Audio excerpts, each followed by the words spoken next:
And we can speak to some of those as you have questions of why we didn't. Okay. So more or less, it stayed the same. Yes. Do you have anything you want to? I don't want to monopolize the office question.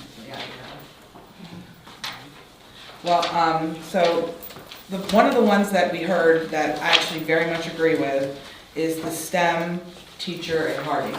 And I voiced that to you personally before. I thought they were going to get it this year in the budget.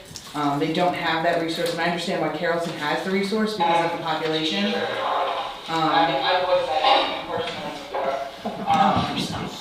I thought they were going to get it this year in the budget. Obviously, I'll give it a moment, David. obviously we're working out the kinks. We're live streaming. The live stream. We're live streaming to try to work it out. So. Little Lord Echo. Yeah. You put it to work. So, but I know that that was a want of the school several years back. We did put the additional SOAR at Carrollton so we could have the one class begin and not have 40 kids in a resource, because that's not fair to ask. But I didn't know if there's any way to get that STEM teacher, and that was one of the concerns voiced by one of the parents at the thing, and I agree with him. So Susan, do you want to speak to that? Sure. So all of the elementary schools do not have a STEM program or a resource class. We have coding in every elementary school. Carsville, actually their librarian is also the coding teacher, so there's a split there. While we really value STEM and we see that it's important, having a separate STEM class is truly driven by numbers so far. As you said, Carrollton, their resource numbers required that we added an additional class, actually 2 additional classes. And that was what the school chose. The same thing happened at Westside. Their numbers were so high in resource, over 30, that it drove us to add. Windsor Elementary, their resource numbers are fine, as are Hardy's right now. We could do it, but the numbers don't really justify adding an additional person for a resource when we have other needs like classroom sizes. And one other piece at Hardy, we do have a makerspace classroom, and it's designed for STEM type experiences and learning. It's not staffed obviously by an instructor, but our teachers can utilize that space in various ways. So the children do have access to a makerspace, but certainly we do not have that as a resource or with an instructor.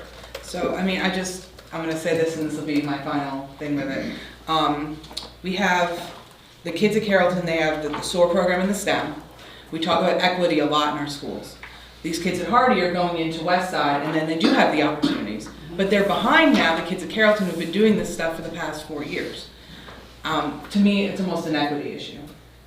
And that's what my issue with it is. And if it's not feasible in the budget, and the only one who feels that way, that is what it is. But that's my thoughts on that. It's an equity issue because they're going in to 5th grade, not having any of these programs where the kids who went to Carrollton had them K through 3 at Carrollton and then 4 through 6 at Westside, and then they all have it together 5 through 6. So we just didn't prioritize it above the other positions ahead of it, and we were trying to keep the local request reasonable. I mean, that could be added if you guys believe it's an equity issue, but it would be an addition to the local request, unless you have a suggestion of what else. So, Don't go to this yet, I want to say something. So this kind of came from the idea of each elementary school having that extra focus to make them stand out. Like Carsville was going to be the School of the Arts with the violin, and then Windsor Elementary was the environmental with the farm in the back. And I think Hardy chose STEM and Carrollton chose STEM. And the whole reasoning behind what you're saying is the population as to why. Because you talk equity, well, we're not going to have an environmental teacher at all the schools either, if Windsor were to get that. So it's just the school focus where that school But Windsor- decides to go. But Windsor still has the farm behind it. The animals are still going in, the kids are still going on field trips to that farm back there. They are having some kind of environmental lessons, agricultural lessons. Carsville, we're just in a bind with, but they do have the drum program, which they don't have at the other schools either. And I mean, that's just how I feel about it. So I mean, And I just wanted I could be the only one like that, and that's fine, and that is what it is, but I felt I needed to. Right. And I totally understand where you're coming from. It's just that, going back to remember why we even started the whole idea of that. Did you have something? We'll see one at a time. Did you have something? Not really, I just wanted to ask, just ask the staff. I understand what she's saying, but the students in the other building, that's a concern. They're on task as far as passing all of their state tests, things like that. Yes. All right, so what we set out to do for them we're successful at that. Yes. Okay. When they come over to, transition over to West Side, they will pick up some of those STEM classes. Am I correct? Absolutely. Okay, all right. So we're going to offer them, there's a possibility, we may not be able to offer them at every school at the same time, but as long as they're teaching the goals that we set for them. Of course, on Windsor end, I keep hearing about the farm. Windsor end of this county is more rural than you will find on this end, because this end of the county, they're really developing, and eventually, 10, 15 years from now, we may look like a city, okay? We're getting close to that now, where Windsor will probably stay the rural part of the county. So I can understand the farming being in that area, because majority of the students that will be attending the schools in that district, they are familiar with, farm life. And as long as the other students can visit those settings in the district, it's fine, until we can get it in our budget. We don't have the extra funding. If we had the extra funding, by all means, put all of the projects in all of the schools. But this is not, I'm not even gonna say it's history in Isle of Wight County. This is everywhere. You're not gonna have every program in every school. You can go to a lot of school districts, the large school districts, and same thing is gonna happen. First of all, the teachers are not, they think differently. Although they're going to be teaching the same objective, they're going to present them in a different way, That's it. And if somebody wants to present it with farm animals or zoo animals or whatever animals, exotic animals, that's going to happen as long as the students are learning and reaching their goals. Mr. Wilson, you have anything else? I concur. Okay. Ms. Carr, so one thing that's good about this is our strategic plan, we've been following it now for 4 years, and we're continuing down that path. We're not starting anything new. When the principals bring us these ideas, it fits within that strategic plan. So those positions are not going away. It's not like next year we're going to start all over. They're in our plans to be a priority. Both the Windsor Elementary and Hardy are a priority in next year's budget for a position. So we haven't forgotten about it.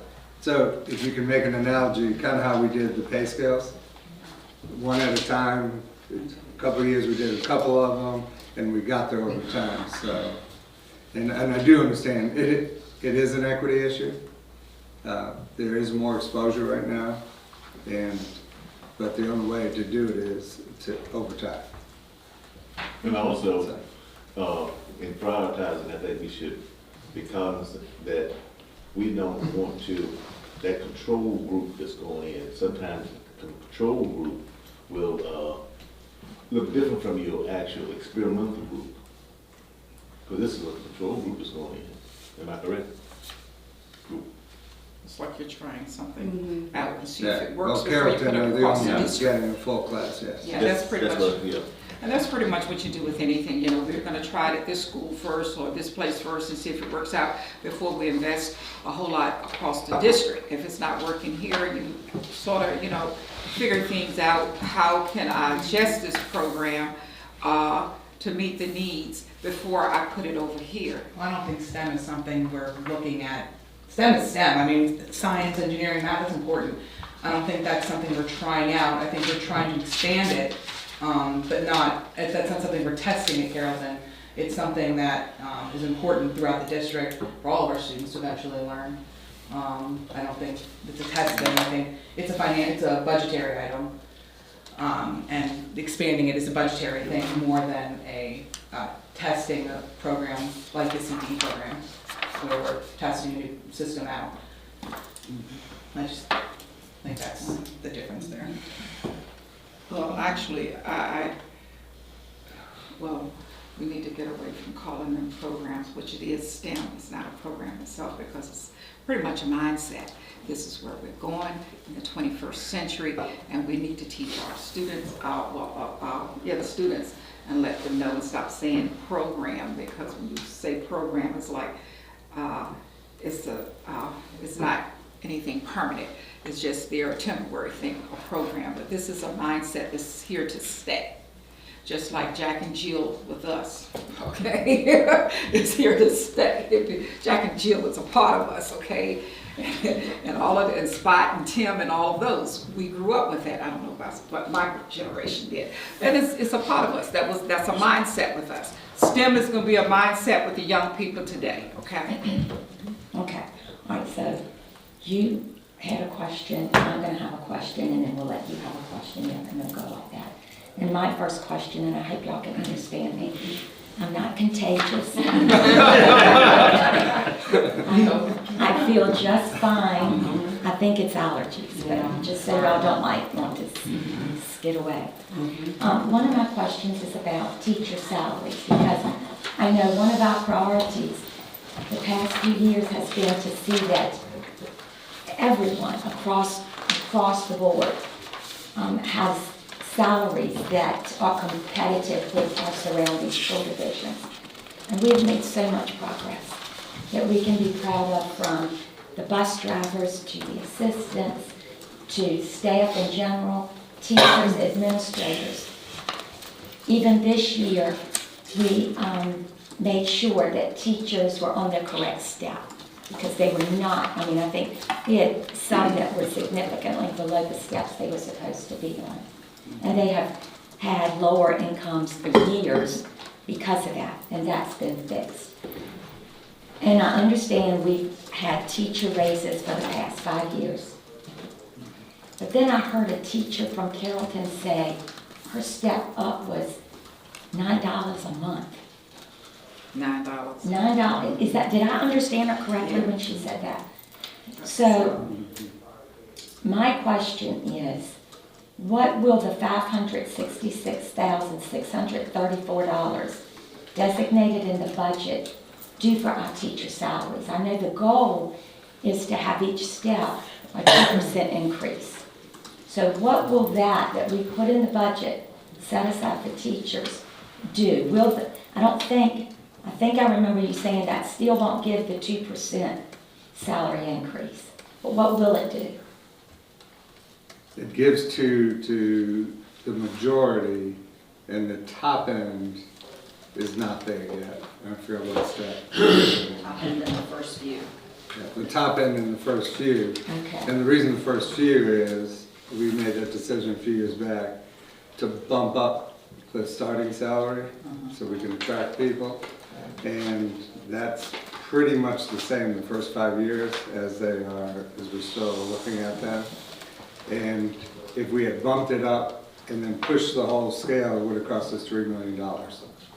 So if you bump up the bottom, that's the biggest effect if you want to keep the steps at 2%. So those is it the first 5 or first 4? First 6. All right, so the first 6 are condensed. They get a very little bump. And then, go And ahead. then from step 7, really through step 23 is 2%. And then it's 1.8, and then there's a few changes, and then the top steps go back to 2%. Your steps 30, and your 31, and your 32. But along those 5 years, the year that we fixed the scale, we didn't fix the steps. but we fixed the scale and moved the scale aggressively forward. That top end, who now would get the, what you say, 1.3? The 2% at the very top. Right. So that end got over 7% increase when we fixed the scale. Because again, when you bump it, those things push out, because now our top salary is, what is our top salary? 73,387. Right, and it used to be around 63 when we started this process. So they have received good increases over that time.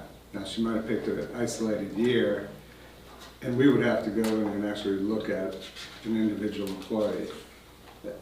Well, The Rachel, $9 can be so many variables, though. The $9 That's what I could was gonna be, ask. she took more out in her HSA, she switched her health insurance to a different thing. We don't know what the factors are of why, they shouldn't have gotten only $9 with even a 2% increase. They should get more than that. So there's a lot of factors that, and only 1 year of the last 5 years did we increase health insurance for our employees. So our teachers have had a very good run, unlike many other divisions, and because of our health insurance has been good. Now, last year was not good for health insurance. This year is not the greatest for health insurance again, and we're trying to figure out a way to have very little impact on our employees, all of our employees. well, I know that we had administrator salaries all over the place. Mhm. And we worked to fix that too. Mhm. And there are employees and the administrators that receive significant raises. And now we're in this budget saying to give another $67,452 for administrator salaries. And I still want to say that I would rather that 67 go to continue to fix our teacher salaries. That's just my opinion, but I wanted to put it out there. Any opinion that you want to share with that? You or you? I don't disagree. I mean, that was a big bump. Some people got very large raises at that point. I know we're fixing the scale so they were not being paid appropriately before. So, I mean, it's a tricky area because, 2% for a teacher is a lot different than 2% for Dr. Thornton. The number is just very different. It's tricky because it's not, unlimited funds, but, yeah. I guess I just want to remind you, one of the goals we did with this, and I know the admin sticks out because of these salaries that you earn, but all of these scales, when they were adjusted, the secretaries, some of the secretaries got a 27% increase. Some of the other support staff got very large increases. Every time we fixed the scale, it was anywhere between, you got maybe 2%, possibly up to like 20-something% because of the issues that we had. So everyone got a big increase compared to what their salary range is. And we fixed that with the goal of, once we fixed them all, which this is the last year with instructional assistant, once we fixed them all, going forward, I know one of the things that Mr. Wilson has shared in the past, and he strongly believes and has shared with me many times, yes, he didn't believe we should do that when we did it, because he thinks everyone should get the same raise, whether it's 2%, 3%. And now we're at that point. And I just want us to move forward at that point. And the teachers, like along this 5 years, those people got fixed one time and they haven't gotten no other raise. So, no, the support staff, the administrators didn't get a raise the following year. So no one's got that 2% until we fixed everyone. Then we said we were going to go forward with 2% for everyone to be consistent. And the teachers are always going to get a raise in the political climate because the state is always going to prove the money and say that you have to give them a 2%, a 4%, which is a good thing. They really need to do more at the state level to increase Virginia salaries because we are one of the best states educationally and we pay our teachers one of the worst. So And our teachers, even though I think all teachers are underpaid, are among the highest in the entire region. So we are very competitive. So we just want to be consistent moving forward and move all of our employees forward a little bit at a time. And the rest of the world does only get, if they're lucky, a cost of living raise, unless you move to another job with more responsibilities. That's kind of where we are now. So that's why we're saying the 2%.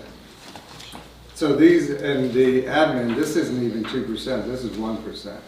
And I think Rachel said it equates to what, like $400? Right, so $400 divided by the 12-month check for administrators too. It's just moving them a little bit. It's moving everyone a little bit. And the admin, that includes, that's assistant principals. Yeah. All the It's way your up. nurses, it's all your coaches, it's your coordinators, it's your assistant principals, it's your principals, it's your directors. So they're I do think sometimes people get lost where admin right. is Some people just look at central this and think office. it's 20 Right. people, and it's a lot more than 20 people to get, to share $67,000. So it is a very little increase. Right. Yeah, we already cut it, and we had everyone at 2%. And then as we're trying to get that number to somewhat reasonable requests for the county, and we had already reduced it to 1%. So I'm just sharing our rationale. Dr. Lawrence, so I was just listening to you, so what you're saying now, if we consider approving the rates that you're asked for admin, going forward, that will pretty much put them where we all want them to be, all the staff the same as far as on your scale. Right. Okay. We've already done that. We've done that. We've done Done that. that. Once the instructional assistants are approved in this budget, everyone in the system has been fixed. Okay, so, but what you just said, with the systems, with the admin, I thought you said that was being done so you could get everybody on the same level. No, we already did that. This is Okay, now, all right. So once you we really do don't that moving forward. So we you know. don't need to do the increase for the admin. Well, then what we're saying is we fixed everyone, and we're gonna give 2% to everyone in the system except the administration. Okay. Does that make sense? That's another way to word it, is what we're saying. Once we fix the instructional aides, everyone's fixed. Okay, we So fixed then that. are we saying everyone else in the system, we should move forward each year with 2% except the 2%. administration? Following- Because they have bigger salaries, because they went to school and wanted to have leadership position, have more responsibility, and get all the phone calls that night. So, I'm just I mean, saying, you're I paid understand. proportionally I've been for there, done that, leadership. and I understand that. Right. But we don't have our teachers there, and they're not there yet with the 2%, so we're not there yet. That's our goal, is to get our teachers there. So, and you said last time we met with the formula, if we don't stay with the formula, then it's not gonna be right. Well, we're not with the formula because you're saying 1%, not 2%. The formula was 2%, I thought. So. No, the formula for admin is only 1%. To move the formula, you'd have to multiply by another percent to move it. The formula only gives them 1%. Each year? Yes. Okay, what happened to the 2% each year? Right, so Okay, hold on. the formula only gives them 1%, and we designed it that way because any year you can decide other things. You might decide, so what if you wanted to give everyone a 4% raise one year? Say you're comparing yourself to the region and you're behind 4%, you want to move it. You wouldn't change the formula because that has all the years and experience to keep people consistent. What you would do is say 3% times the formula, Oh, I and now you understand. have I got 4%. I got it. So it gives you the flexibility Okay. to give various raises, I got it. because otherwise you're kind of stuck. I was That's why thinking the years of teachers- experience. Okay. That's why the That's teachers, we do want to get Okay. the teachers' step, so every step is 2. We do want to get that, and then if the state says you got to give 4%, or we want to give 4% one year, we would do the same thing. We would take 2% times the scale and move the scale and give them the step. Gotcha. Does that make sense? Yeah, so what you're actually saying, if anyone come in off the street and say, hey, let me see your formula for your pay scale for your staff, they can look at it and actually follow it. They get 1% set up in there. But if we come back next month and say, hey, we want to give all of the staff 2 or 3%, that 1% is going to stay there. That 3% is going to add to it. So that particular year, they will have a total of 4% raise. Am I right? Gotcha. Correct. Just an example, Mr. DeGraw. Okay, I'll let you jump and think we're gonna do it. So we didn't want to build in something that we couldn't afford, because even like the teachers, even though the scale may be 2%, you can't guarantee the teachers unless we get money from the state or the local government, no one will get a raise, and that's happened in the past. It hasn't happened in the last 5 years, but that could happen. And then we can't trust the state or government. The only one we can really trust is local, because the state, if they have an emergency, they will freeze it and pull it back. Then they're done that. Okay, so we can only trust local government, what they said they're gonna budget us. To speak to the teacher, the 566,000, we did run the numbers. If we left the top of the scale where it is and just fix the bottom so that everybody has 2% from that step 23 forward, it costs $1.4 million. So 67,000 isn't gonna make a dent in that cost Okay. to do that. Right. And we still want to do that. We just, Working. But you gotta. we made our priority was to fix those others you talked about Yeah, in this car. and that was a Right, definite. and that was such an injustice for Yeah, them, so, and absolutely. inequity, so that was our priority, with our goal is still to get there. Okay, so we did the priority for this year, and Jackie, hopefully for next year, we can fix the other, okay? We're working on it. But this is for you to give us direction, like the STEM, if before our next meeting, you want to redirect us to put STEM in and what effect that has on the budget, or moving that, does that 67 help with, I said 67 really won't help us get there with the teachers, what we're trying to do. Just a second. I'm talking. No, just, we can make more. I said what I needed to say. Okay. All right, she's got asked a question, I asked a question, you have a question, I'm other finished. than these two. On another topic. Oh, yeah, sure, okay. I just wanted to recommend, there was something that was questionable, I think, at one of our budget hearings that we had, that came up about the staff position, Smith High School CTE Culinary Arts Program. And I wanted us to keep that in there, because it wasn't so much of, we just want another staff person there. That was for the student safety, and because when you have a classroom that's pretty split, and you only have one instructor in there, and that instructor have to decide whether I be up front with the students or be in back with the students, and most of the time they will probably be in back where they have all of the cooking, the stoves, the dangerous products back there. So this is why there's a need for another staff person to be with the other half of the class. So, they will always have an adult with them. So I would like to keep that in the budget, because I know at one time it was questionable. Somebody wanted to know why we had it in the budget, if there was a need. So please keep that there. I have a question in regard, if they open the restaurant, is it possible that that position could be comped out by the Yeah. restaurant being open Yeah. with someone in the front? Yes. I'm saying, I think this position, I agree, I think it's a good position.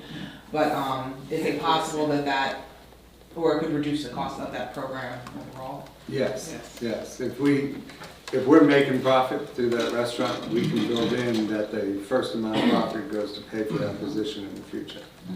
I'm just saying that's not definitely a fine number in your restaurant, just like the preschool isn't. Right. Hopefully the restaurant could pay for the whole program. That would be fantastic. Well, that's the goal, is that they do end up paying for their food costs and what they're serving. Right. They're supposed to be learning that, Yeah. what they purchase, what they put in, what they sell it for. So, Mr. Wilson, you have a question that you'd No. like to ask? Get back to you. Okay, I love the ARC program, but I have a couple questions. We got the numbers from last year's ARC. The reorder was 151 and some change. We added the fifth grade, but that was 206. And then the professional development was 160. We're not doing professional development because we're gonna do it in-house now, right? Correct.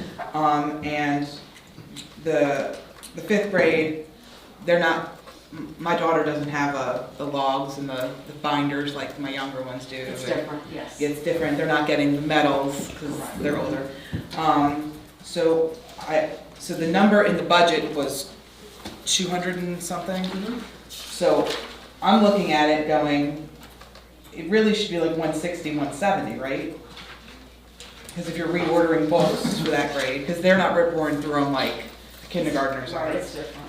So I don't understand where the numbers for this year is coming from when I'm looking at the numbers from last year. And that we're not doing like all of, you know, I'm saying, you know, $10,000 to replenish the books and the toolkits for fifth grade, in addition to the, you know, 151, let's say there's some inflation.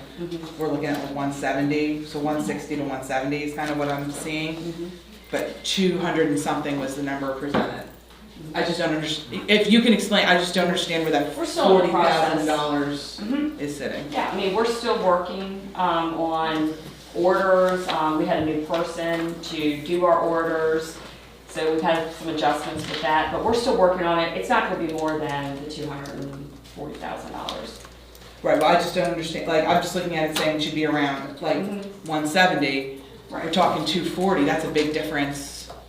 That's a teacher. it's really not a teacher. Well, like because- 60,000, 67. Well, No. the reason it's not a teacher is because that all comes from the textbook fund. Okay, Now, that was one of my questions. Is that totally state money? okay. It's not totally state, we have to match. We have to match. We have to match, but it's textbook. But textbooks, don't some of our laptops and iPads and stuff come from textbooks? Yes. So we have replenishments that need to be done there too. I'm just saying I feel like that was an over budget line. That number was just an over budget, and maybe it's not, I don't see why I just don't see, in my head, I see 170 as being the high number for that budgetary line, and we're saying, what's the exact number? Like 2-something, 230, 240. And it That's a might, big difference. and it might be, but the textbook revenue and the textbook expenditures, again, fall under textbooks, so it's not like we can move that money somewhere else. I know, but it can be used for, Can be used for other materials and stuff, and we do that every year. right, but I don't know, that's a big discrepancy in my head. See that much money there, if that's not what we need there, right? I mean, But what we're saying is, it can be, like, if we find out we don't need $125,000 for ARC, the money that was designated for ARC could be put in other textbook. Right. Yes. And other materials and supplies. And we always have, every year things come up that we did not know. For example, dual enrollment. Oh, we have to purchase these textbooks for dual enrollment, where maybe we didn't know it. We are adding a couple of dual enrollment programs. Honestly, that's kind of unknown right now, what we have to add. So yes, there are adjustments every year to those textbook funds, every year. just because at the last one, at the other meeting, we talked about that you wanted it higher than 240. That you thought that was low for the ARC program. I'm not understanding, I think, if we know that it's not gonna cost 240, we should move that to the appropriate line item beforehand, right? Right. Isn't that, the point is to get is an accurate, I understand it's a living document, we move, money isn't always spent here or there, but we should get it as close as we possibly can going in, so we have a better idea of what we're spending. I did ask Going Bill forward. to go back and take a look at what their original, we go through probably 3 revisions of orders. And so they did go back and look at what they were purchasing, because we don't need to over-purchase. I Right. want them to get what they need. No, absolutely. So we are in like phase 2. So yes, that number is gonna change. Okay, so is this, but these numbers are accurate, right? The That is ones- what we spent last year. the 2019, 2020. Yeah, that's. This school year, this yes. school year. Yes. Yes, Okay. we spent it in July, I'm sorry, that's what I'm saying, last year, we Right, right, purchased right. them in July. Yeah. Yeah, so, So the state gives us textbook money, say, for example, $100,000, and so we have to put another $100,000 in. If you have your book, I do. it shows that the county transfer or the local portion I see it. proposed is 238,000, and that's our portion. The state's portion is 363 for a total of 602,000. So it's all based on our composite index. So whatever the state puts in, we have to put in our share. So we have to at least match it, but we can go over, is that? Yes. Yeah. So we went over what we had to, is that what this shows from last year? No. The 363? No. Oh, I see, I'm looking at them backwards. Gotcha, got it. Okay. All right. I have a question now about the alternating week schedule is a costly change. And the costs were not even discussed before we brought the vote before the school board. And so my question is, in the budget, it costs $245,880. And I want to know how many teachers, I'm thinking 4 CTE teachers. Is that what this, 4 regular ed teachers. There are 4 core teachers. that will be serving the CTE Yes. students? Right. Okay, how many teachers will be at each school of those 4 that we're adding? There's 2 at each school, correct? That's correct.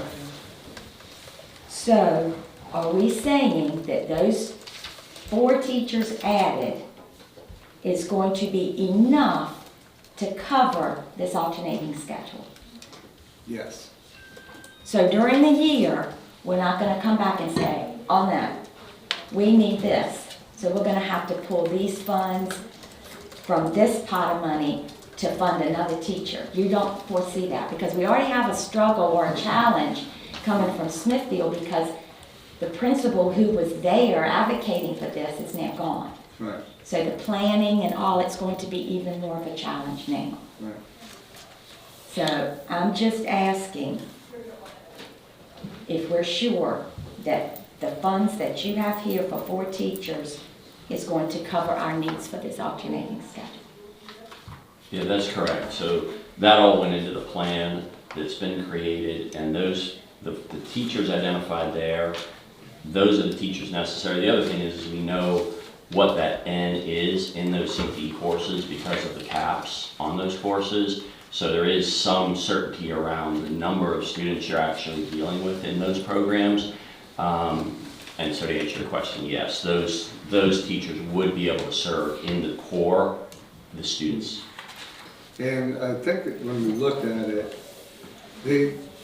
where we may have to increase in the future is, say we have overwhelming students decide to go into nursing, and say they sign up, and it's double the amount of what we can do. Then we need to consider, do we want to hire another nursing teacher? And then we have to look, does that affect the core teachers who are teaching those kids? And when we looked at it, originally, those teachers to teach the core could teach up to, it was 400 students. And right now, the programs only hold 240. So core, we should be good for a while. The decisions will be, do we hire another nursing teacher, and when do you do that? Do you hire another culinary teacher? If those programs start to get full. Does that make sense? Yeah. So that would be the increase down the road, would be an actual CTE teacher, not a core teacher. So that's talking about the growth of the program as Right. well, not Right. necessarily. Right, as it is right now, if we just cap it at that, and that's life, and that does happen with a lot of our kids. Sometimes they don't get their first choice. What is the minimum number to say we made a class? For CTE, CTE. for the CTE, 20. Well, That's the maximum, is That's the 20. max Right. You most. said the minimum. the max is 20. I mean, we're running those numbers right now, and we don't have final numbers to share with you, but we will very soon. I mean, we're anticipating that those programs are going to be very close, if not at 20, and in many cases, we're going to have far more than 20 who may even be interested. So we'll be looking at that. We think we're gonna be over, based on the preliminary Yes. data, the feedback that Jeff has brought to us. Just this, without going out and reaching out to new students, Jeff has brought information back, what was it, yesterday? That the kids in there now, 92% of them want to go into this schedule.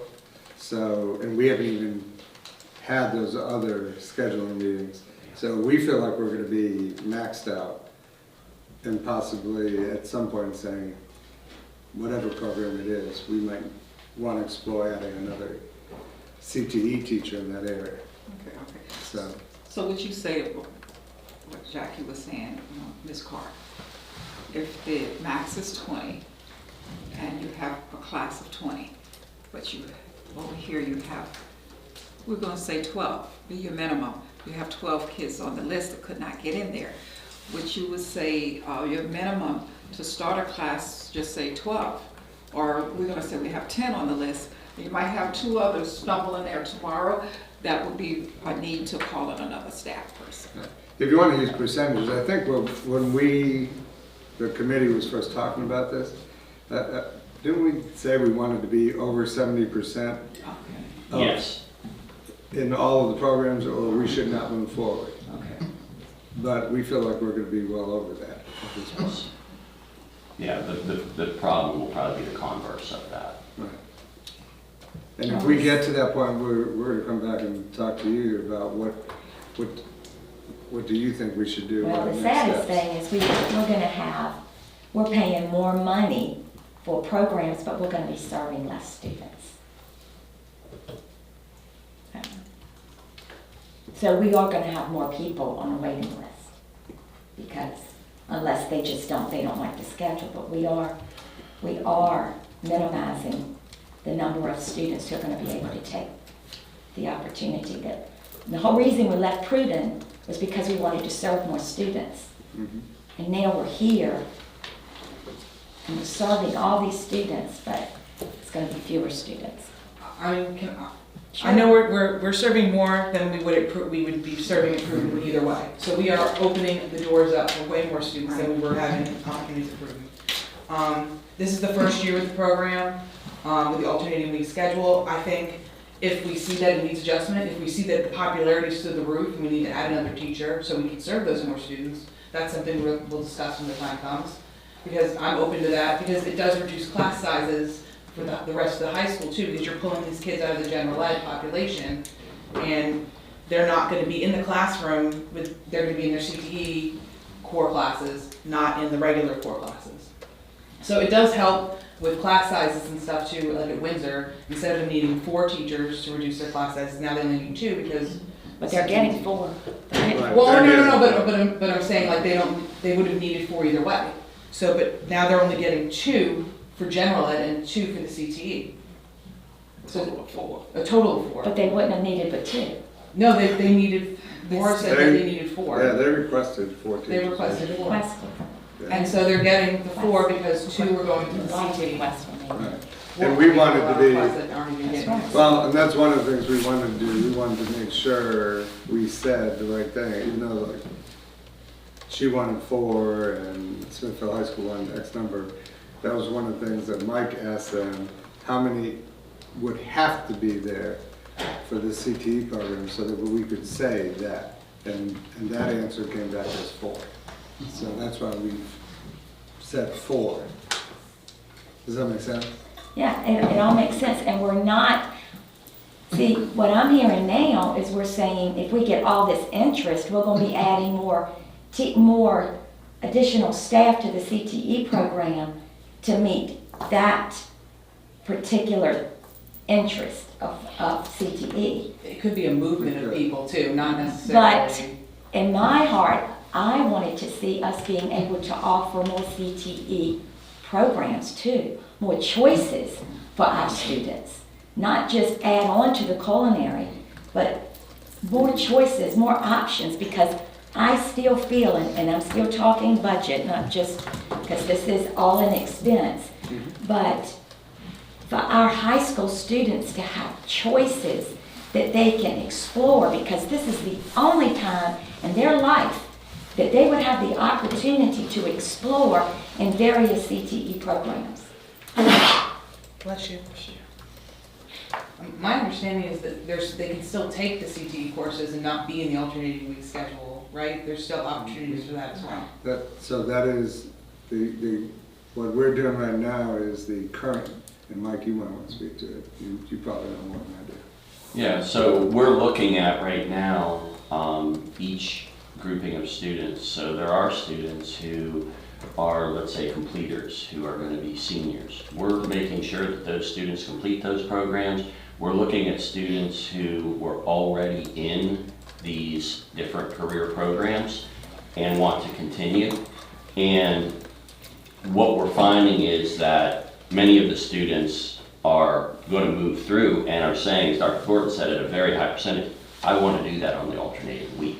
But we're also looking at students who, for whatever reason, that schedule isn't going to work for them. Well, we're looking at each individual student and figuring out, how does that schedule work? If we double blocked it, would that work for you? So we're looking at all of those factors right now. Yeah, and we made it clear, and we're trying to reemphasize that in the principals with their scheduling now, it's more one-on-one. Yes. Because I heard from a parent that night at the hearing, some confusion, because one of her children are going to finish, and so he'll be in welding next year for 2 blocks. But her other child who's coming up wants to follow that same path, but wants an advanced studies diploma. And we said, yes, there is a path for that. And it's a different path, and there's choices to make, but you can have an advanced studies. The only thing you can't have in that program is your dual enrollment and your AP. And that particular parent said, I don't really care about that, but another might. So those are the choices they're gonna have to make, which are choices students make all the time. When they take AP, that's double blocked. They have less blocks to take. That's options. They have to make those decisions. If they go to the governor's school, What's they may more not be able to important? take a dual enrollment class, but they're in the governor's school, so. And we did look at the data when we were doing this. One of the data points that Mike brought in front of the whole committee was how many students currently are in our CT, those 6 academy programs that we want to do. How many are in there, have advanced studies diplomas, or are in dual enrollment in AP? And I think there were 4. So we're having this discussion about 4 kids. We can accommodate 4 kids easily.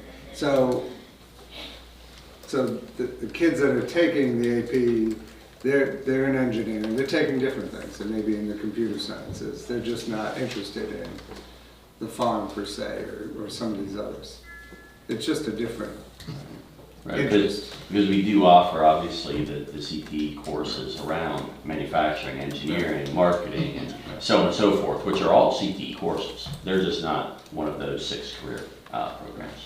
I think the program where you get more of a student who might want to be in a really AP dual enrollment path, and there's some cross, is nursing. Yeah, and even though nursing is CNA, which is an entry level, some are interested in exploring medicine, and they just want to get a feel. That's where we'll probably place some students. And I know that a lot of our discussion had been about serving more STED students too. You know, students who, they don't feel that success in the general ed classroom, so they're going into, you know, CTE program and coming out where they're able to have a career. Right. Are we still, is that something that we're not gonna have to close the door on because of this? Oh no, we're definitely looking at that. And one of the things, and I don't know who went to the meeting, but I guess the county has a little, I don't know if it's a task force yet. Oh, you went. So, working with the students who, some of our SPED students who stay on after they graduate, but they stay on until they're like 22. And then when they do leave us, what are the opportunities in our community for them to have a viable job, or just to feel like they get up every morning, they're contributing? That's what this task force is working on, and we've joined that task force because we do see like the land lab, and there's some areas in the school where we may be able to have those individuals work on our land lab and actually pay them.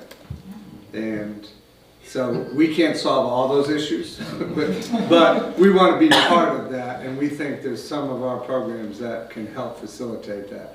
So I think that's where we're really digging in, and you're right, I think we really need to work with our SPED department, and if there's an appropriate fit, yeah, we need to make sure they get scheduled in that as an option, and explain it to the parents too. And Jackie, okay, I know it's been a while since I've been teaching SPED students, but when we put it out there that we want to open the program to SPED students, what happens sometimes, we're thinking the hard functioning SPED students, okay? The exceptional, all of them are exceptional, but we were talking about those are the higher level functioning ones, because that was a concern when I was a teacher. Sometime the students would sign up for some of the classes that we offered, and then it would become challenging to them. They'd become frustrated and just give up. So therefore, they would have to come back to me, spend more of their day with me. So this is what's going to happen. And then we had a concern with the staff member in that class, because they did not come with an instructional assistant that could work with them one-on-one in the class. And when we say some of those classes will probably need 2 or 3 instructional assistants, depends on what they're doing in the class. That was a concern with the staff, the teachers that were in charge of those classes trying to teach them. So it's either way, you have to weigh it. And I'm liking that the community is starting a program where they can actually say, this is a population of people that we're going to target and work with them. Because we did have a program for them, before you came, Doctor, next to the PD Prudence program, and they closed it. And that was a functional program in our community, in our region, for them. And they just closed that one up, so then they had to come back to the community, come home with nothing to do, unless the parents wanted to send them out to Virginia Beach and the other end of Chesapeake. And as far as the PD Prudence program, I used to be, 5-6 years ago, I used to sit on that committee as well. And we used to get a lot of complaints from the kids that they wanted to be back at their school. They were tired of being transported back and forth, and by the time they get back and take this class, there was a lot there. And then when they got over to this, we started getting complaints that they were not learning what they wanted to learn at Prudence, and it was a lot of disciplinary programs because of the clashes of the kids coming in from the other schools. So I'm glad we have it here for our students, because they will have more time in their building and they can spend more time on task versus that transport. Okay, last on this, the CTE students, won't they be taking health PE online? Okay, so is this an additional cost? Don't we have that through, what's the thing, through DDOE? I forgot the name of it. We already have that, don't we? Is it like a textbook fee? Yeah. No, there's no fee. Oh, so it's free. Yeah, I'd have to see the exact cost. I believe there is a cost that we do for those online courses. Like a one-time? I thought that was through I don't WHR. think the number of students. That's through D2L, we do have a fee. Okay. It depends on when they're going to be taking it, quite honestly. If they're taking it during the school year, we just have to have the staff member be the teacher of record. Right now, the only time we offer online PE is during the summer, and there's a cost for a teacher. Okay. But if I remember back, I thought Laura explained that would be part of the biology, health PE. Yeah, I really would have to look back at that. I don't think there was a separate cost associated for We can that. get that in. But it's Yes, something it's we need true. to think about, because It's during, so, They gotta have so the LPE. difference is that what Susan's thinking is when we're offering them in the summer, when it's during the school year, we're not gonna have a separate cost associated with it. When we have students in the summer, we do have a cost that's associated, depending on which virtual program we put them in. Virtual Virginia. Yes. So we need to check and say we'd have X number of students taking PE and verify. And Right. get that. We'll look, because I don't have the exact So in numbers, so we'll virtual double check that. Virginia, it's no cost, Up to 15 students. up to 15 students. well, we're gonna have later. Right, we can look at, we use the, it's D2L we use for the summer, so we can. Yeah, so we'll probably have around 60 students. So we need to check into. Yeah, we'll double check the numbers. We had 60, we're over that. Right, We're gonna have costs. we would have to look at, we don't have to use virtual Virginia though. Right. you Right. can use- We could use something else, Just find out what's out there. yeah, Yes. we have some options. I finished. So I thought WHRO supplemented that too, though, and that we had additional slots through that. You might. With virtual Virginia, Yeah. I mean, with virtual Virginia, we have free up to 15 students in any course. Once we go over, there is a charge. But we could use the the D2L through WHRO. We can use that, that's free. I do have a question. We just don't pay for the instructors. If you don't mind me jumping in on your. Sure. So back in the day when I was in high school, and I didn't go to school in Virginia, a lot of times, if you were played a varsity sport or a JV sport, it counted as a gym. Is that true here? I mean, not that I had to take gym anyway, because my coach was the gym teacher. Everybody would take a sport. But, I mean, you have to make a varsity Right, sport. So I know like- that's true in some places, And you're so right. I don't know, I didn't know if that's true here or if that's. Because we still have to offer health. Right. So it's 9th grade, health and PE, 10th grade, driver's ed and PE. See, And that's, You have totally different separate structure where I classes, grew right. up. and that's it. And then you don't have to take any more PE Right. after 9th and 10th grade. Oh, I had to take PE. No. Well, is it possible for us to do that, or If they are varsity if they're sports players. in sports? Because we even have some that in 2 varsity sports, you know, that's all of the PE they need. I understand they have to take the health part, and then maybe they can just do the health part online or something like I that. know some people have done those, the step counters there, and have counted that for the physical side of it. Right, the physical, yeah, because, I didn't know if that was a possibility, if they're a I've varsity never heard of player. that, I don't know. well, yeah, I've heard of it, but we don't have it I didn't here. go to school here, so. Yeah. Okay. You have any question? Nice research project. But you didn't have a question, you don't have a question, you have a question? I think I'm good right now. Okay, I got a question. Okay, this is under special education. We all know that we have, and the nation has, serious learning gaps in special ed. That's always been a huge problem. But we are seeing more and more serious behaviors in the general ed classroom, and it's having an enormous negative impact. Just this year, we have had to add 2 additional teacher assistants, one at one school and one at another. But the behaviors have caused children to have to leave the classroom, to what I'm hearing, even a student was just talking to me, because the student knows me at a personal level, and said they had to go to their safe place. I would hope that the classroom is a safe place, but they had to leave their classroom to go to a safe place. Behaviors such as this are keeping the teachers from teaching, the students from learning, and these sometimes are students in the younger grades, our primary grades, before they have been determined to have special needs. This week alone, I've had 2 parents talk to me with very disturbing stories. I've heard concerns from teachers, parents, and even some of our discussion of some chaos in our classrooms. And I don't see that reflected in our budget. So, and I know that administrators are having to spend more time behind closed doors dealing with the behaviors. They're having to spend more time with parents in these conferences more time in the 504 meetings, IEP meetings, eligibility meetings, and they're overwhelmed with the growing needs in our special ed program. And these behaviors are affecting the morale of our teachers too. So do we need more teacher-trained, teacher assistants who are trained to be in the classroom? Do we need more special ed teachers?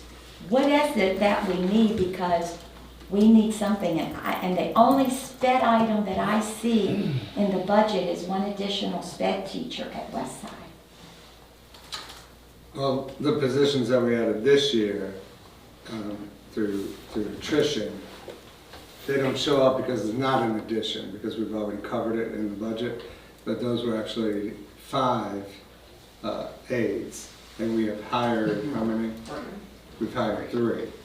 So, and Total of 7. and partly because 3 of the 5 have been hired.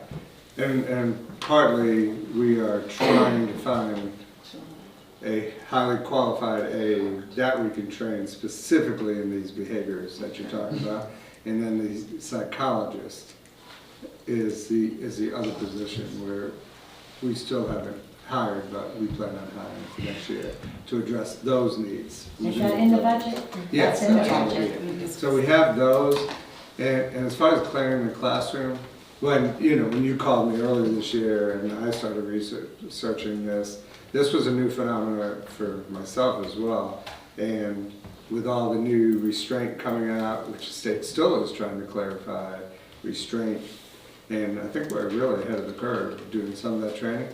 But yeah, right now, the protocol is to clear the classroom for one student that is throwing things or possibly could harm another. I don't know why that is the protocol, but that for safety is what they're And saying. I understand that. I would want my child to be cleared out. Right, so But we're, I'm so just that's what saying, we're, these behaviors right. are So- growing in number in our classrooms. And it's not, I mean, it's starting in the primary grades.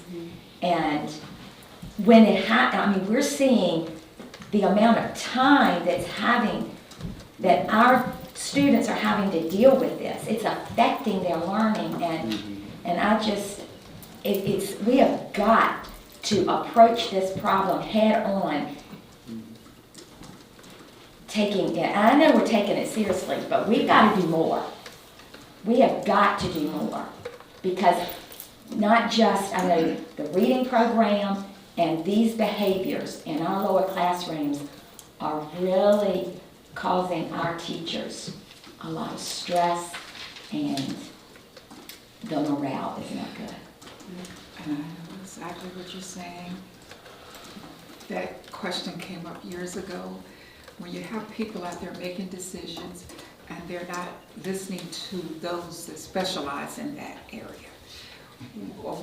As a teacher years ago, we addressed it when we had people coming to us, their parents were coming to us and saying, hey, I want my child over here, I want them away from, if you don't put them over here in the regular program, how are they gonna, and incorporate them into that learning classroom or that learning style, how will they learn, things like that. So then, they go up to the state and they start, rallying, we want this, and this is what you have now. We told them years ago, some students just are not gonna fit in a regular program. And when we push them in that program, this is what you get. Their actions, they're frustrated, they act out. Your question, why we take the regular students out to a safe area? Because it's much easier to remove that population than the individual that's acting out. Leave them there to calm down, okay? That's As I how said, you I understand. Right, I'm just saying we're having more and more And we're gonna continue cases until, of having to do this. I will say, some of these kids are, my son's in kindergarten. The kids who are in kindergarten are not diagnosed yet, they're brand new. It takes 9 months to a year Right. to get a kid an IEP or a 504, because you have to monitor them, you have to watch them. And my son has been in the hallway marching around in circles, wasting his instructional time, and we know that instructional time is precious time. And as a parent, it's frustrating to know that your kid is marching around a hallway. I feel for the child that's in there and having their episode, but as a parent, I'm frustrated too, because my kid has been hit. My kid has been marching around a hallway, and I know the teachers are frustrated because, so we have a problem, and there's no simple solution, there's no black and white solution to this, but, it's difficult, especially at that kindergarten level, because they're brand new. We don't have any background on them, and so I know that the special ed department does work very hard to assess these kids, or anyone new who comes in. And I think with the high military population, we get a lot of kids who have difficult transitioning, and maybe they don't qualify for an IEP or 504, and we have kids who have family life problems, and so, every student is so different that, it makes it so complicated and frustrating for everyone pretty much involved, including the student, So we actually have to advocate with representatives, Capitol Hill, to have this change, because if you've been in a classroom, whether you're a preschool or kindergarten teacher, you pretty much know within 2 or 3 weeks' time if you're going to have a behavioral problem with a student, especially on that level, you understand? So we need to have those laws changed where that professional person can go to the building administrator and say, we need to get something started immediately and not wait the 9 months out. So the other children in the class can continue to learn, because we are paying for that, okay? And if they cannot learn, that's wasted. We draw some of those kids, maybe your child would not have a problem. They can come back into the classroom and pick up and keep going. But me, I come back in the classroom, I was already at that point where I was like about to drop off on the other side of that fence, and I may not be able to pick up and keep going, and the teacher may not be able to catch it right away, and I get lost. And then the next year, I'm retained because of that situation. But that's just a scenario, but it's very important. This is why we need to advocate with our representatives, everyone, to have these SPED laws changed, okay? Where they're more flexible and we can work on our level with it versus them working it on their level. I will say that we need more hands in the classroom. You can hire a psychologist, but to cover all these 5 schools, that's not going to take care of the needs that we have coming into our schools. We need more assistance that's in there ready to help that classroom teacher. That will help the stress level for the teacher. I think it will help take away, giving that student that needs obviously more attention, that they need more hands to implement the strategies that's put into a plan. But I really feel like that you say we've added 3. Right. Is it 3 different schools? Yes. And I do know that their positions are flexible. They're not for this classroom. They may be in this classroom tomorrow because this need now oversteps Right. this need. And that's a good thing. Yeah. But I just see that the need is growing, and I'm not sure how much money is in the budget to address this need. You want to talk to him? I would like to add a couple things. Cheryl and I are actually interviewing 2 more IAs this afternoon for the behavior supports. We have some other needs in other schools. Westside has 1, Carsville, Carrollton, Harding needs 1. So we are. Other than the 5-year budget. Yes, we're trying to get additional ones. So again, it's not just anybody who can go in and do the things that we're asking to do. So we have 2 really strong applicants. We're hoping for positive outcomes this afternoon. The school psychologist, I would like to speak on that.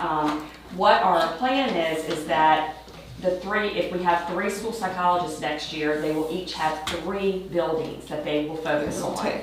And those will be their buildings, so they will be able to be more involved. They'll be housed there.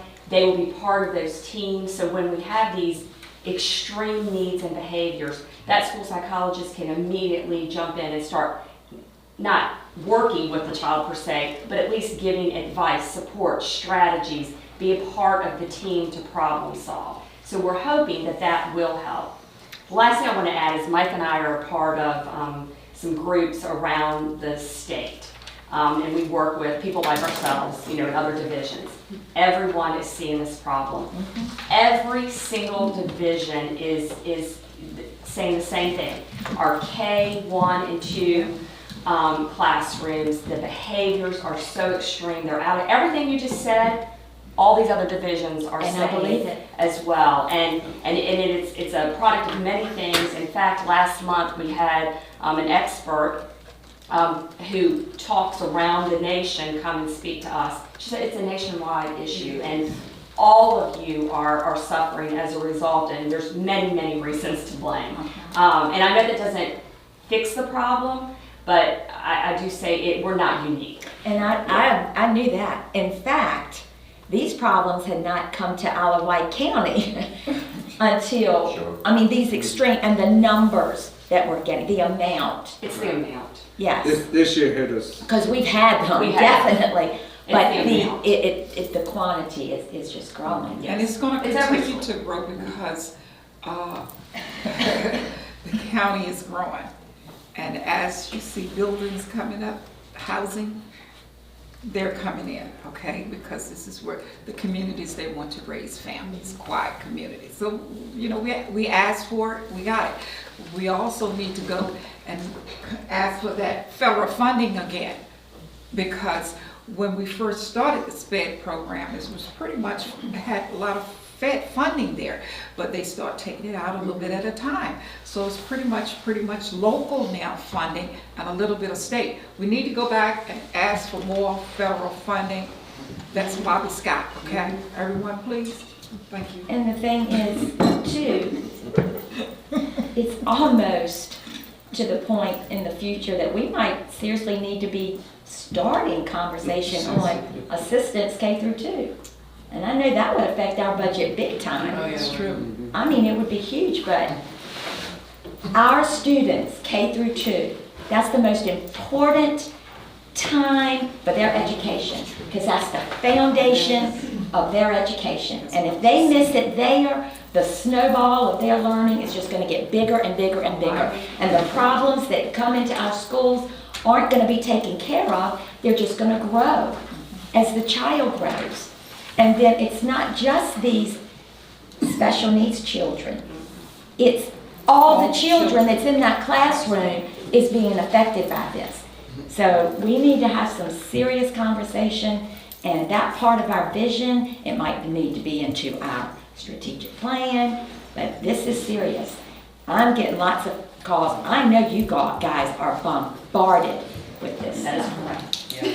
I know you are. And that's why I'm saying, Vinnie just said the same thing when she said her child was out in the hall, and this is what I was trying to say. I would be that kid over there that you said that just going through this system and got lost, okay? Where her child would probably be to pick up.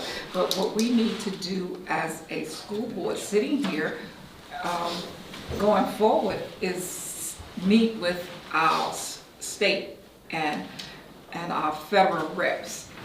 Have them in this room meeting with us and telling them our needs, because evidently they are not hearing it from us when we just have that one day on Capitol Hill.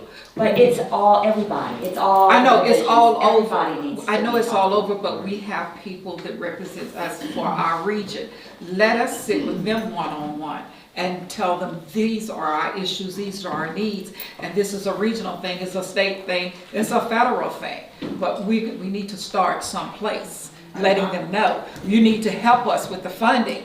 I regularly meet with Emily Brewer. She's very open door policy. Yeah, but she's state. Right, well. We need to get money You from the say- federal, we I've met need with the Bobby federal Scott, I've funding. met with Tim Kaine, I've met with a lot of people with my time here and sat and talked. So, you know, I'm just saying, like, you can meet with them, but it's like, if it's just, you know, me, or if it's just you, we need a more of a movement, but that's not, let's, maybe bring it back in the budget, because, you know, I agree with you. All right, I agree with you. okay, all right. Let's bring it back. So more or less. I'm sorry, That's- I'm sorry, but Yeah. that's the issue, okay? We need more federal funding to help us with our sped issues. And I think we I all don't think agree with you. anybody would argue with that. Yeah, I think we all agree with you 100%. Okay. All right, I guess we're done with that conversation. Do you have something to add to that? No, I have a couple other points when you guys are done. Okay. Do you have anything else? So, but are we going to, you're saying we're gonna add 3 more assistants? We have 2 more to add. We already have 3, Oh, we and have we 3. still have 2 more that maybe this afternoon. So, yeah, But Hardy, none in Carrollton, addition, but Georgia. it's not any in the budget for next year. And we might need to think about, we might need, I'm It saying, might happen again. we might have to add some more. All right, the additional preschool at Windsor Elementary. If we approve the new preschool teacher and assistant, it will be funded by the parents. So it looks like an expense in the budget, but it's also shown as funding in another part of the budget. Is that correct? Correct. Okay, see, I'm getting better with this budget. I'm quite proud of myself. All right, so we haven't decided yet how much we're charging parents, right? Well, in the budget, we planned for $4,000. We might want to charge more, don't you think? That's what we were debating, whether we move that to 5. We feel like 5, would 5 fully cover it? Yes. 5 I would think- fully cover it, 4 doesn't quite cover it. I think it should, And I think We 4 would was the be proposal that we not received. smart. Is that right? Not- I don't even know how we got to 4. We got this 4 because that's what we charge tuition students. Oh, okay. That's why, but I agree, we should Is charge this more. 12 month or 10 month? 10, It's why school is in session. yeah. Okay. Only so- while school is in session. And we looked at, I know you guys did your study on looking at other schools, like what they act, like Allied Academy's preschool is kind of on the same timeline as what we'll be on. Correct. So you kind of compared what they charge? Their fees are way more than even 5,000. So what I'm saying is, we don't want to cheat ourselves. Right, we could move it to 5,000. I mean, Like, we did that, like, now I do remember, Susan, we did it based on tuition, but that's tuition to get into our school. This is 500 a a unique month program. is nothing so. for all day nothing. childcare. That's like Oh, nothing. absolutely not. Oh. That's, And we're Yeah. opening from what, 500 a 7? week. 7 to 4:30. Right. So we The really preschools- need to think The about that. preschools we looked at were like 10,000 and 11,000. You're gonna fill up real quick. I mean, we're fine moving it to 5,000 if that's.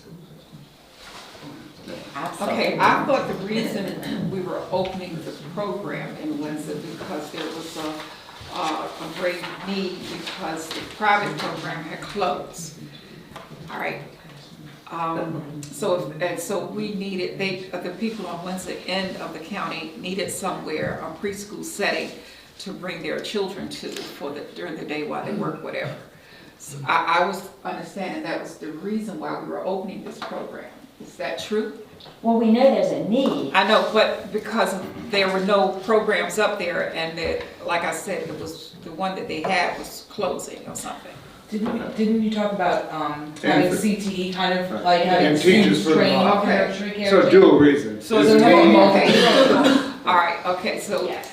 Right, that was my understanding. so if there is a need, there is a possibility, these are working parents up there, there are, maybe instead of just going out and saying, we're gonna charge you this big enormous fee from the beginning, help them to transition into that a fee versus starting a larger fee at the beginning because someone else in the community is doing that, but that's a private organization, they can afford to do that, and that's your option if you want to pay that. But Probably then- monthly payments? yeah, and it would be nice if we could start helping them out, and then maybe if we know it's gonna really work, we could up the fee, just, and let them know this is the initial fee we started with, but there's a possibility the next year it's gonna go up to this percent or I something. mean, these are parents who are already paying big bucks. Okay, to all right, child I got Right. you. These Okay. aren't, Right. these We aren't. are offering a heavier Yes, deal. we're. It's a deal and a steal, 'cause I It's a looked deal at and a child steal. care before. Okay, all right. I mean. And we're giving priority to our employees first.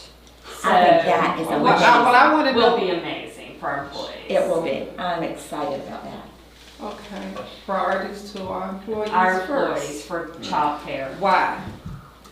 As an incentive for our working teachers Well, and what if staff all of our members. employees fill up the slots and Then- nobody in community get them? Then it'll be community. Yes. So if our employees don't use all the slots. No, I'm saying, what if all of our employees use all of the slots and no parents from the community could get in, right? So why don't you, I'm thinking, you set aside, we got so many for employees and we got so many for the communities. And if either side doesn't use them all, then we can just fill it with whatever. We do have our VPI preschool, and that's for all of the community. Yes. So we do have that, whereas our employees can't get into that. That's right. So we do already offer every Is that in school. Windsor? Yes, ma'am. Yeah. Okay, all right. Every school has that, Okay. but our employees can't. That's the get into that. preschool. I know, Yes. that's the preschool. Yeah, I understand that because you have certain qualifications for that. Right. But this one is open to anyone and Yes. as long as you Can afford it, can too. afford it, Yeah. right? Yes.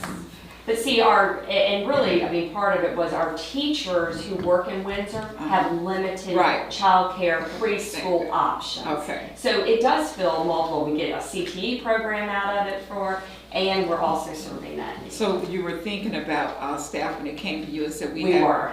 All right, I can understand that now. All right, that's, okay. So I think that's the way it should have been addressed versus going out there saying that the community wanted it and was asking for something. Oh, yeah. Just say, well, this is something we thought that we could assist our staff, but we're also gonna open it up to people in the community. Okay. And it being cost neutral for us, I Yeah. think that's a. But I would rather we had opening up from the beginning like this. This is something we want to offer staff, but we're opening it up to the community as well, okay? Versus, because most of the time, right now, it sounds like the community needed it, came to schools and saying, That's not how it started. okay, all right, It started from the CTE Okay. end of it. Okay, all right. That's how it kind of started, Okay. the thought. Yeah, Laura Sullivan is the Uh-huh. one who Yes. researched this. okay, all and brought it right, together. thank you, all right. And she has, is it gonna be like 20 CTE? 20 students. So there'll be 20 students coming in there working with the preschool students One-on-one. It's a one-on-one. one-on-one. I mean, that is So it's only gonna be 20? incredible. 20 students. Okay. Little students. So if I want to put my Little child in people. there, do it at the camp. All right, thank And you. I just have a quick question on the 2 classes that's gonna be added at Carrollton. We said there were no rooms, so where are the rooms that we are adding on? Yeah, we're gonna do some shifting and move, like we have some supplies in some room, we have computers in one room, so we may have to use a cart. We have some options that we can work with. I'm not saying it's ideal. Right. And they said the testing would be difficult if they took away the computer labs. We will put them on carts. Right. So again, You're what taking we're, away that. we have some solutions, not ideal, but we can make it work. And honestly, we have to make it work. We have to make it work, and I understand, and I'm totally for that. And with that in mind, we're hoping that this is a Yeah. 2-year solution, and then Hardy opens, And then, and yeah, we're not in that And that takes care of situation. all. Okay. And then the part-time nurse that's requested at Windsor Elementary, is that because of the special needs there or the student population? Because Westside has even more students than Windsor Elementary has. And what do they They have? have. they have a part-time. So they have 1.5? Yeah. So, Right. Actually, they have And that's two. two. oh, so they have 2 Yeah. full-time Nurse nurses. assistant, it's a nurse and a nurse assistant. And that place Okay. is hot. And I, Right. To answer your question, it's both. It's both some of the program needs that we're seeing, the severe needs. It's also the volume. That end of the county, they tend to visit the nurse a lot, Okay. and often, and so the volume is very high, So you're gonna act, you have part-time. a full-time nurse there. Yes, ma'am. Now you're adding your part-time. Like a nurse. 10 to 2, Okay, like I got you. help with the lunch. Help with rush. the lunch rush, okay. was that on this year's budget? It was, and that's what I started that to, Okay. because a couple people spoke to that, and they probably didn't see it, and were probably wondering, it's not a priority, it's being advertised, like the aids were in, it's in this year's budget, so it's just a carryover. And I agreed to that. So we could show those as new, because they are new going forward, but it's paid for. So it's in. I agree to it because if there's a need, we don't want to overstress one individual and they make a mistake, okay? So as long as you got somebody that to help back them up to help. Medical mistake. And then my last little thing is the SROs. I know that I advocated for them at the January meeting, and then Dr. Thornton and I met with the sheriff one-on-one, and the sheriff is going to put this in his budget. Well, we don't know how that's going to go, but I don't know what else we can do to support the SROs, but if we can do something else to support SROs in all of our schools, I want to do it. I would agree. So,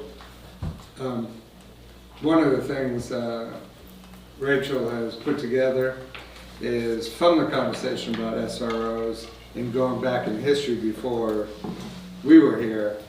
And I know there's some history all the way back to, we had them in every school, they were in a sheriff's budget, a new sheriff came in and took them out. So there is some validity, even though I said, I don't want them in our budget because I'm not a sheriff, I don't. But if they are the sheriffs and they're his employees and we do contract them for 10 months, because why would we pay for their services for 12 months? And so we looked at the sheriff's numbers that he gave us and brought that cost over 10 months, is that correct? And also, did you take out the cost of the weapons? Yes, I only did salaries. We also took out the cost of the weapons and all that. And what Rachel came with is 2 resource officers for 10 months. If we contracted them, we figured it would cost $113,146. And that's going with the plan of putting them in over time, putting Carsville and Carrollton, because they're the furthest point first. Excuse me, Yes. did they look into any possibility of grant? The grants for SROs, several counties are receiving. Yeah, we don't qualify We don't qualify. because of our, Every year, the state does put out grants Right. for that, but that's something the sheriff's department has to apply for. and they have It's not, applied, not for us to apply, it's actually for the sheriff's departments to apply for. but they have applied, They have. and they have not They have. received. And they didn't So it receive it. is there. Right. Yeah. Well, there's a lot of the grants are based on free and reduced populations and factors like that, and we're not that high. So the 5 positions, Rachel had that cost at $282. And this is just our working with those numbers. We would have to talk to the sheriff more. So there is some, if we want to have the conversation with the Board of Supervisors, and when you guys sit down with them and talk about this, is this something we're going to do or we're not going to do? If it is something we're going to do, maybe we should pay for them through our budget, so then they can't be cut by a sheriff. It would have to be cut by a school board. You see what I'm saying? The new one. Because we're just contracting them. So, all right, SROs. But I want certified sheriff's deputies. I don't want Right, just people. just someone who gets a Security. security guard with a gun or a taser or Right. something. No, I I see. want and I think the sheriff, Jackie, said that clearly to us too. He wants Yes. a well-trained person that we all do. They're our children. So And the staff. question is whether they're coming out of our budget or the sheriff's budget. Well, it actually just comes out of the county budget, and the board of supervisors deciding where they want to put it. Well, we're gonna put it over there, for the schools, and you all handle it, or we'll put it over here for the sheriff, and the sheriff handle it. It's all the same money, but one of the factors to Right. have that conversation, I think, with the Board of Supervisors as we move forward, is if those are in our budget, then it would be whatever school board is sitting there's decision to cut them or leave them over time. It wouldn't be up to the sheriff anymore. Does that make sense? Right. That's what you're saying. If we're willing to pay for them through our budget, then they can't cut. It's just a thought. Okay. But I think that needs, I mean, that's just a preliminary thought that we had from what we heard through the last couple of years.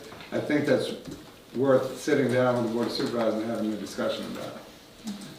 Because we know that not everyone agrees they need to be in elementary schools. Not every school employee agrees they need to be in every elementary school, so, I mean, it's just. I don't have any more questions. Anything else to say? Bringing this to a close, I really think, looking at our school proposed budget, that after our discussion today, we need to ask ourselves, what are our priorities, and do we need to move some things around? I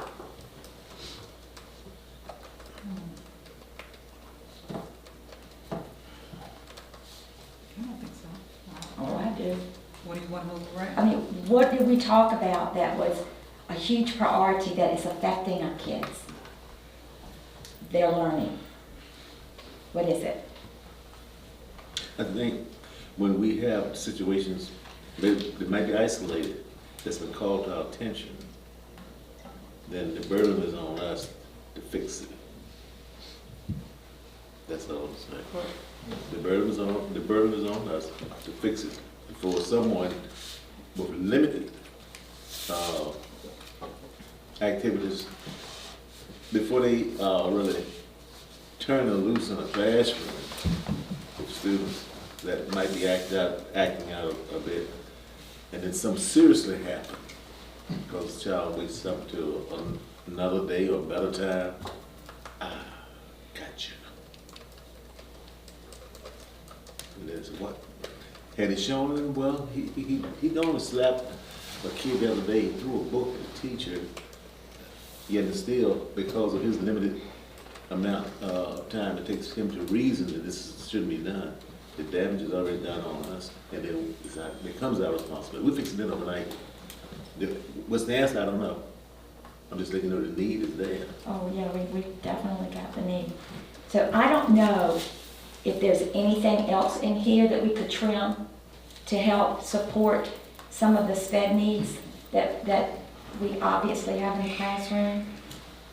But you guys know this way more than I know. I don't know if there could be some possible things moved around to where we could have additional support in our primary classes. Well, this is the day we sat with staff.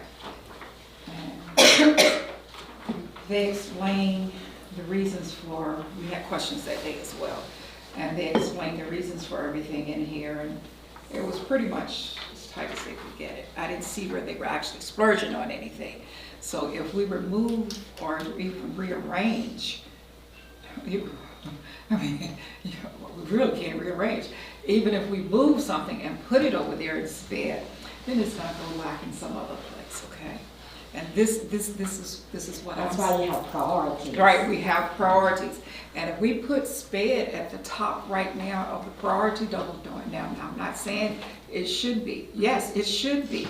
But if we move what's here, then we're gonna have some issues across the board at this point, you know? The only thing I could see us actually going in here doing that it's not gonna be a direct impact on instructions is us to take everything out of staff increases and put it over here in SPED. And that may have some, it won't be direct, but it'll be indirect because then the staff will be upset because I didn't get my pay raise, okay? I have a question. Are there any open positions that we have now that are carrying over that either could, like the assistants and stuff, that could be put into SPED, or we could start looking for something else? Like, do we have any more fluid positions that we have budgeted for this year that could roll over as something else next year that would support this in a better way? I mean, we don't want to put the IAs, those 5 IAs for behavior support, we don't want to put them in the sped No, budget. just in the primary We just want them- classroom. right, where right. they're needed. No, but I So it mean, wouldn't do we be have sped. anything, anywhere else? Yeah. That's what I'm asking, like, do we have any, Flexibility. do we have any flexibility with any of this right now, or are we just kind of? We have an unfilled, the guidance counselor split between Carrollton and Hardy we've had, and then we had someone leave, so we have a vacancy, but that's a need. But there is still a need, I okay. mean, and then sometimes we do have, because we're estimating staff salaries based on this year, we have people leave, and people come in at lower, because, you know, a 40-year teacher retired, we got a 2-year teacher coming in. Right. We'll have those numbers better in September though, or August, Right, right? we don't, we normally have those one in like October. And maybe that's something to think about as once we get a better idea. That's kind of how we did the aides this year. I really think going in, having the 5 and the psychologist, and doing the psychologist, like Susan said, 3, it is a good first step to see what happens, and then possibly looking at those funds if more needs arise. And we don't know year to year. We literally may have a problem in one school, and we have to send 3 of those aides to that school. And I think another area we need to look at is, I know the aides who are currently there weren't trained for this, but I think we need to look at the aides who are currently in kindergarten, maybe trying to provide them some professional development and training in these behaviors as well. And it's one more trained individual. Because right now, I've been in some of those classrooms, and the aide who's there for just organization and to help with moving around with reading, they're not trained, so they're not going to jump in. Right. Where if we have them trained, it's another person in there. And they all may not be able to do that, but I think that's worth exploring and talking to them about that. Well, can't we do that? Because if we hire them as an aide, we just don't want them. We want everyone that we hire, all of our staff people, we want them to grow. This is why we send you all out to conferences and workshops and everything, bringing webinars and everything, you know, those instructional growth things. So why not do that with these aides, you know, and then they can grow, and if necessary, they can be, you know, jacking in someone immediately across the hall. They could leave her class and go over there, you know, for a few minutes and then be able to come back because, That's what we have now. Right. in some schools. okay, so, but I'm saying if the aides come in and they're not trained, hopefully by the end of the year, or especially within 2 years, they will be trained to work any population. Right. Look, I'm, you know, I'm sure they would like to grow as well. So as far as trimming a budget, and a lot of school systems are in the same place we are. When the big recession hit, everyone trimmed all those other areas. And like the schools are constantly asking us for more instructional materials and supply money. And now going back to the textbooks that you guys talked about, so we do have to make sure we have the textbooks for dual enrollment, CTE, ARC, but a lot of times we'll pull from those funds because we can, we're allowed to, and we'll help supplement those schools for the needs that come up with instructional materials. So there's not much to cut except positions in a budget, which is the majority of our budget, I forgot what percentage it is, but it's ridiculously high, is people. We are people driven. And I will say, y'all know Mark is retiring, and so that salary, we are not filling that position, so we are cutting a position. There's another position in the maintenance category that we are cutting. Now, but those are targeted for the needs that keep coming up in the buildings. So to switch those to SPED, we're Yeah, I still don't want more recovering. Right, I'm not saying right. sped, I'm saying assistance. Right, You know, right, they're right, there right. when they come in and they're Right. needed. Right. And sometimes it ends up, they were dealing with a child who was later identified as sped, but Later. while they're working Yeah. with them, they weren't Not identified. necessarily. Right. And the other part of that puzzle, also, the individual might not have experience as to how to defend themselves. You've seen on television, I think this little boy was dragged all up and down the hall, but I'm sure something happened before that morning happened. But something, you can't hurt somebody can hurt you defending themselves. Yeah, that's that training, which, Handle with care. yeah, we can see that too.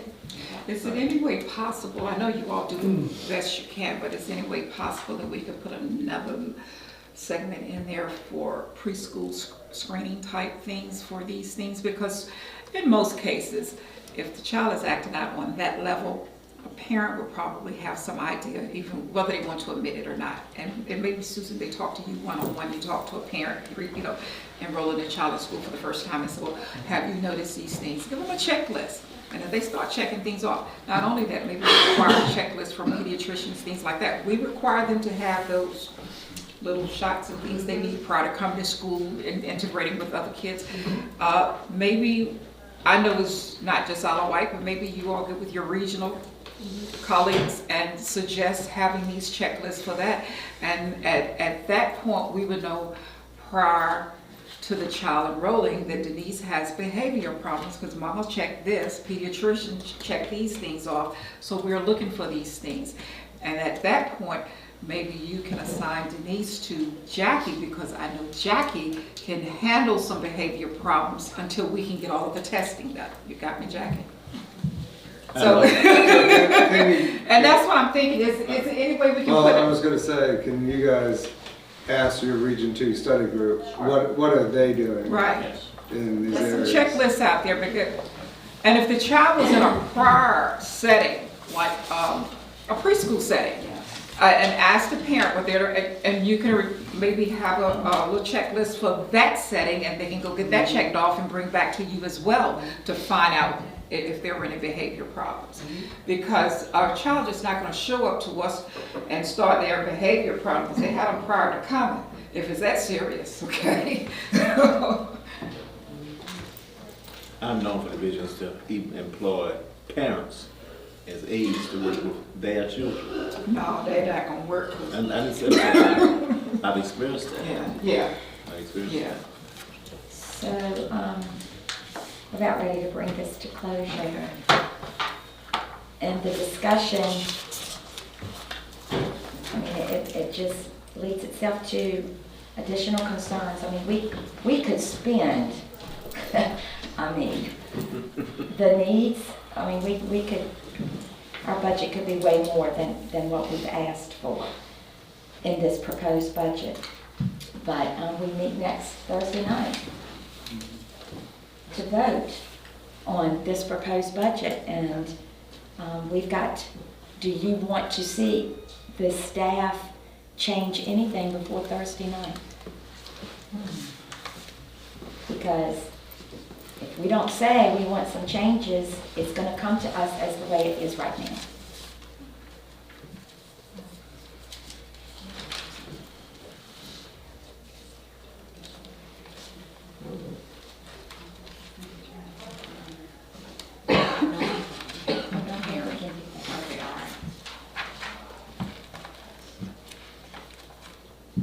Okay.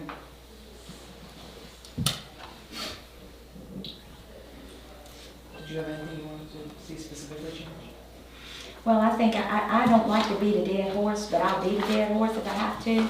I think that our priority, I don't know how many, y'all gonna hate me, and I know y'all do. Because I love y'all all dearly, but I just don't think even that 1% says for y'all to have a raise right now is a priority. And how much would 67,000, would that buy us another assistant in the classroom? It's not going to make a difference in your paychecks. You've already told us. What's 400 divided into 12? So would you guys be willing to say, you know what? We'll take that 67,000 and let's have another aide in the class, or an assistant in the classroom. That's one thing that I could see us doing to support what's going on in our classrooms. And then even for next year, we can, monitor what are the numbers. Are there more this year? Do we have more needs? Do we need to ask for more? Do we need to even go to K through 2 assistants? Because if we need to do that, let's do that.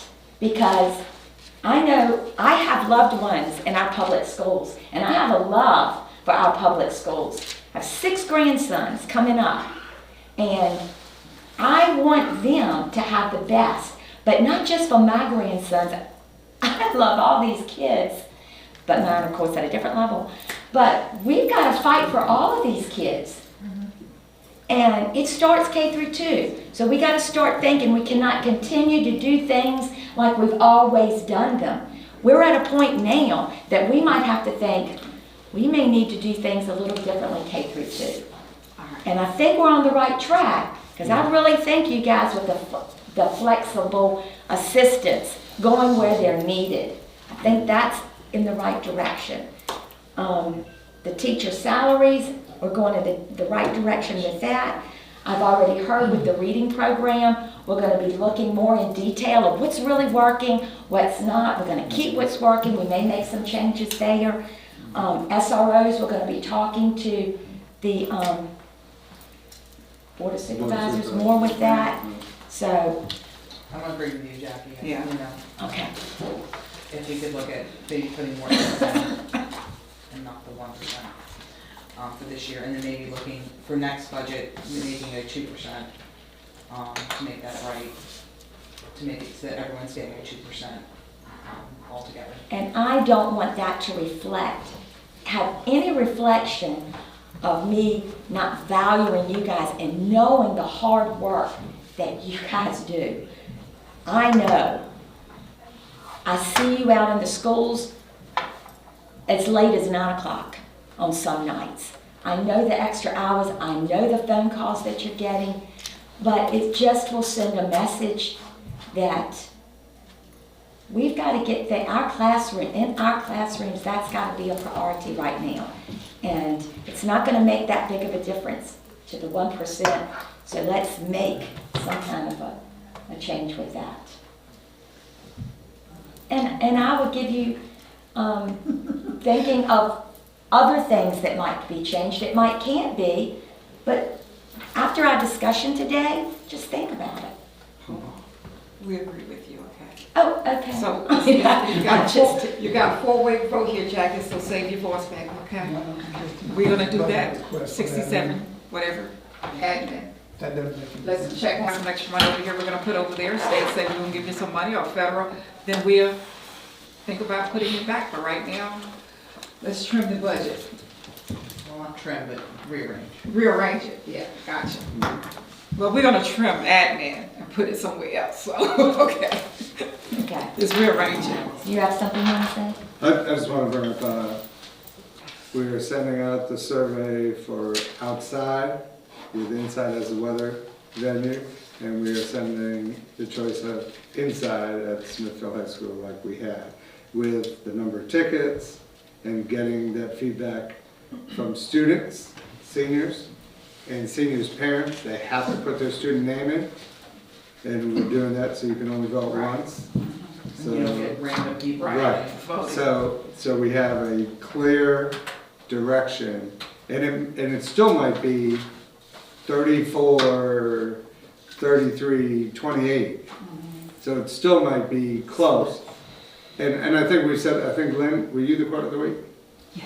Yes, what was your quote of the week? There's not a perfect There's solution. not a perfect solution. There's not. But we're gonna do that survey, and we're gonna make a decision and move forward. How many we see I think now in the that's a great, stadium? I think y'all are handling it very well. That's what should be done. How many do we see in the stadium that we have now? 10. We get 10,000. 10 tickets. No, I'm not talking about tickets, I'm about how many? Because you said. Well, with the 10 No, you tickets, said, it's about you said 3,000. Liberty would do that. It's about 3,000. Okay, We get so 10 just tickets. 1,000 It's people. about the same. That's better than the jet. So, Right. okay, thank you, whomever, that's a good option. That is good. And eventually, going forward, because the classes are not gonna get smaller. Going forward, we just can't say, well, Liberty is our solution. We're still gonna have to look at another venue eventually going forward. And Alawite County, Smithfield High School is gonna be there because the population is not getting smaller and the definition of family have changed. Very simple. And on that subject of graduation, as a board member, I know you all make those decisions, what happens, as far as the schools, but if we could just get a little heads up that you sent these letters out to these parents today, something, you know, like the one that went out a couple of weeks ago, because we started getting phone calls. Or you could just email us, okay? Text us. Letter went out by the seniors today, because once we start getting phone calls, we're like, huh, we don't know. We don't, just let us know a letter went out, that's all. That's all we ask for. And then when is the survey going out? Yesterday at 4:30. Yesterday, and We have closes Monday. Monday night, 11:59 PM. We have 344 responses so far. See, they're not gonna ask us about the survey. They asked us about what. As soon as that letter went out, we started getting phone calls. The moment we knew those kids were home, the calls started coming in. As a matter of fact, I got my first call. I was right here up in this office walking out. What are you talking about? Oh, a letter went out today. Okay. Just give us a You heads just up. need to say that's that crazy Jim Thornton. Well, just give us a heads up, because we are that person between you and the public, you know, and Yes, they'll ma'am. call us right away. They'd rather call us than call the superintendent. Yeah. Yes, ma'am. Is there anything else? No. Thank you for the time. Okay. I'm already late. Ooh, the- I know. I'm gonna skip those times real quick. With me.